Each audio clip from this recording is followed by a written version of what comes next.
My fiancé said, "I'm not wasting my 20s living somewhere with no nightlife." I just nodded. Fair enough. 2 months later, she saw my name trending. The startup I moved to that dead city for had just gone public. Her message started with, "Can we talk?" But the real shock came when I'm Jake, 29 years old, and up until 8 months ago, I was engaged to someone I thought was my forever person. Her name's Emily. We'd been together for 4 years, engaged for 1. We met through mutual friends in San Francisco, both of us working in tech, both of us grinding at mid-level positions, both of us dreaming about making it big someday. The issue started about a year ago when I got approached by a recruiter. Small startup, early stage, but the opportunity was insane. They were offering me a senior engineering role with serious equity, like 0.8% of the company. The catch? They were based in Austin, Texas.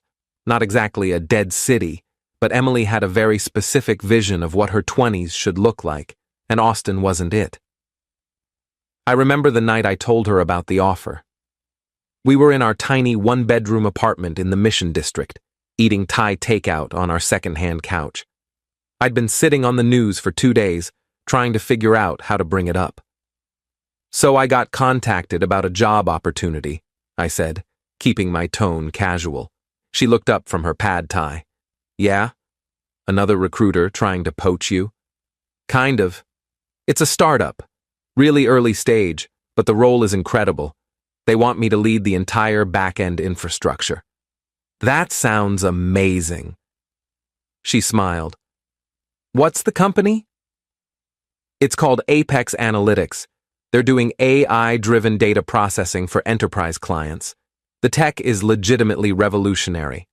I've looked at their patents and their initial product demos. But here's the thing. They're based in Austin." Her smile disappeared instantly. "Austin? As in Texas?" "Yeah. Jake, we've talked about this. I'm not moving out of the Bay Area. My entire career is here. My friends are here. Everything I want to do is here." I'd expected this reaction, but it still stung. "Emily, this is a massive opportunity. The equity alone could set us up for life if this thing takes off." If being the key word. You know how many startups fail? And you want me to give up my life in San Francisco to gamble on some company in Austin? What am I supposed to do there? There's no nightlife, no culture, nothing. Austin has plenty of culture and nightlife. She rolled her eyes. "It's not the same. I'm 27 years old. I'm not ready to settle down in some suburban tech bro city. I want to actually live." We argued for 2 hours that night. I tried to explain the opportunity, the equity, the role, the fact that the founders had already raised $15 million in Series A funding and had massive institutional investors backing them. She kept coming back to the same point. She wasn't wasting her 20s living somewhere boring. The conversation came up again the next week, and the week after that. Each time it got more heated. Finally, about a month after the initial offer, we were sitting in a coffee shop near her office when she gave me an ultimatum. "Jake, I love you, but if you take this job, I'm not coming with you.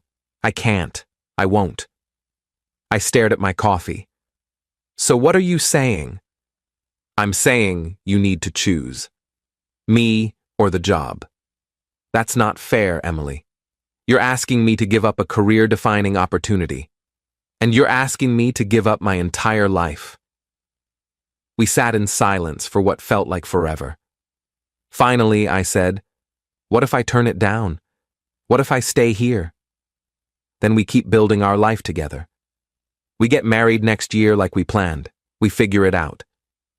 And I resent you for the rest of my life for making me give up this chance." Her face hardened. "Then I guess you have your answer." We officially ended things 2 weeks later. It wasn't dramatic. No screaming, no throwing things. We just sat down one evening and admitted it wasn't going to work. She gave me back the ring. I moved my stuff out over the following weekend. By mid-March, I was on a flight to Austin with 2 suitcases and a job offer that terrified and excited me in equal measure. The first month in Austin was brutal. I didn't know anyone. I was working 80-hour weeks trying to build out the infrastructure for Apex Analytics. I lived in a bare-bones apartment with no furniture except a mattress on the floor and a desk I'd bought from IKEA. I ate tacos from food trucks for most meals because I was too exhausted to cook. Every night I questioned whether I'd made the right choice, but the work was incredible. The team was small, only 12 people when I joined, but everyone was brilliant. The founders, David and Priya, had this vision that was so clear, so ambitious, that you couldn't help but believe in it. We were building something that could legitimately change how enterprises handle data processing. And my equity package? If things went well, it could be worth something real.